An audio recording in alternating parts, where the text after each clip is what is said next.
ini sangat istimewa. Jadi kalau kita sholat atau amalan selain puasa itu untuk kita sendiri. Kata Allah dalam hadis qudsinya tadi, as-siyamu li wa ana ajzu bihi. Karena memang puasa itu pahalanya itu diberikan oleh Allah sesuai dengan apa yang Allah kehendaki. Kenapa saya dikatakan li, untuk saya? Karena memang puasa itu amalan yang sangat istimewa.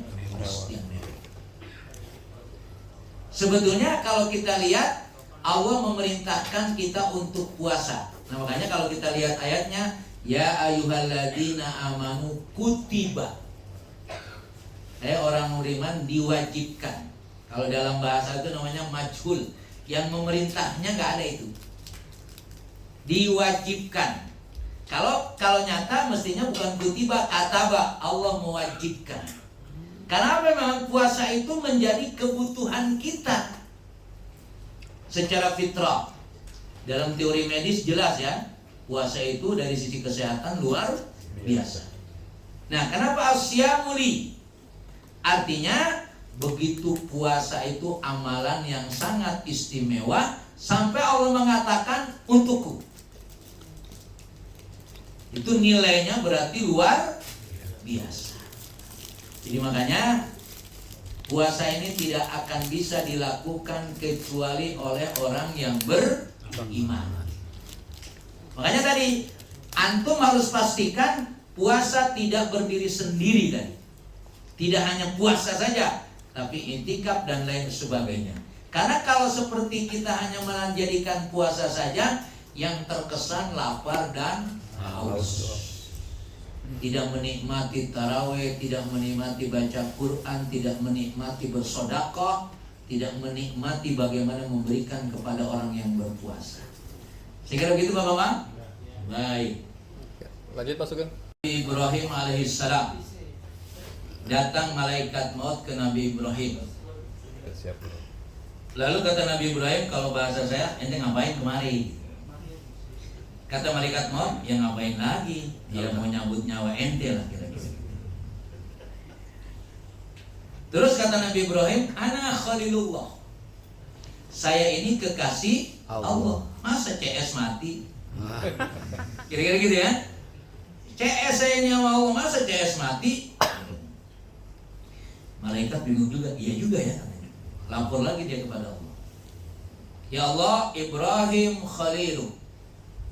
Ya Allah, Ibrahim kekasih engkau. Masa dia mati? Apa kata Allah? Mana ada kekasih tidak ketemu dengan kekasihnya. Artinya kalau mau ketemu dengan kekasihnya berarti mati dulu. Balik lagi lah Nabi, ya malaikat maut tadi. Ya Ibrahim, mana ada kekasih yang tidak ketemu dengan kekasihnya. Kalau engkau ingin ketemu dengan kekasih engkau, maka engkau harus mati. Ya udahlah kalau gitu cabut dah. Jadi liqa'ullah itu, walaupun memang ada yang berpendapat ketemu dengan Allah itu bukan hanya waktu mati. Ini kita ini dalam zikir liqa'ullah, dalam sholat liqa'ullah, dalam berbuat baik liqa'ullah. Cuma liqa'ullah yang tidak hakiki. Kalau nanti ketemu dengan Allah, memang kita ketemu dengan Allah nanti. Syaratnya apa? Faman kana yarju liqa'a rabbih falyamal amalan Soleha. Siapa yang mau ketemu dengan Allah, syaratnya cuma satu Pak, beramal soleh. Satu doang syaratnya, satu, nggak banyak Pak. Beramal soleh. Itu tadi yafrahu inda liqa'i, bahagia ketika ketemu. Artinya dipahami ini adalah sebagaimana Nabi Ibrahim tadi, ya, sama dengan Nabi Musa ketika di Bukit Tursina ya. Aku ingin melihat engkau. Kata Allah, la lantarani, engkau tidak akan pernah bisa melihat aku. Akhirnya Allah keluarkan cahaya, lalu Nabi Musa terpental, gitu ya. Antum ingin ketemu dengan Allah? Halo? Pengen ketemu dengan Allah? Nah, wabarakatuh. Innalillahi wa inna ilaihi raji'un. Gitu Pak Toto? Baik, silakan. Masih ada? Masih ada. Ya? Banget. Ya. Yang jelas kalau masuk ke lubang. Kalau masuk ke lubang, lubang itu ada berapa lubang?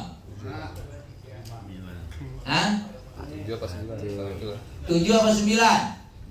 9. Ya hitung sendiri dah. Ya. Nah kalau sesuatu masuk ke lubang-lubang tadi, maka puasanya Batal. Makanya kenapa kita di bulan Ramadan tidak disunahkan wudhu berkumur, takut kelewatan. Tidak disunahkan untuk masukkan air ke hidung waktu bulan Ramadan, ya, takut kelewatan. Lah nggak sengaja apa? Wudhu mau masukin air kok nggak sengaja. Makanya pada waktu itu tidak disunahkan, takut masuk. Ini yang masuk bodrek, ya, otomatis batal. Artinya kalau orang sakit itu boleh tidak puasa, boleh, cuma nanti dikodok. Jangan dipahami begini, ya enak juga orang sakit nggak puasa ya. Iya, hari itu dia tidak puasa, tapi hari yang lain dikodok. Itu orang yang sakit. Kalau sakitnya kemungkinan sembuh. Kalau sakitnya menaun, ya, tidak akan pernah bisa puasa, maka dia boleh tidak puasa tapi bayar Fidyah. begitu. Makanya harus dipastikan. Kalau memang sudah sakit ya sudah, minum obat, batal puasa, tidak apa-apa. Karena begini Pak, kalau kita membatalkan puasa tidak ada rukhsah, tidak ada penyebab secara syar'i, ya, sakit enggak, musafir enggak, ya, kalau perempuan haid juga enggak, nifas juga enggak, kenapa ente enggak puasa? Gua hari ini malas aja puasa dah. Ya, kalau itu terjadi seperti itu, kata Rasulullah, andaikan dia bayar 1 tahun saja, itu tetap tidak terbayar. Kalau batalnya tidak ada alasan syar'i, ya. Kalau ada alasan syar'i, batal 1 hari, bayar 1 hari. Tapi kalau tidak ada alasan syar'i tadi, ya, lalu dia tidak puasa, andaikan dia membayar puasa 1 tahun pun, itu tidak akan terbayar. Begitu pentingnya berpuasa. Begitu ya? Cukup? Baik. Mudah-mudahan kita yang hadir dan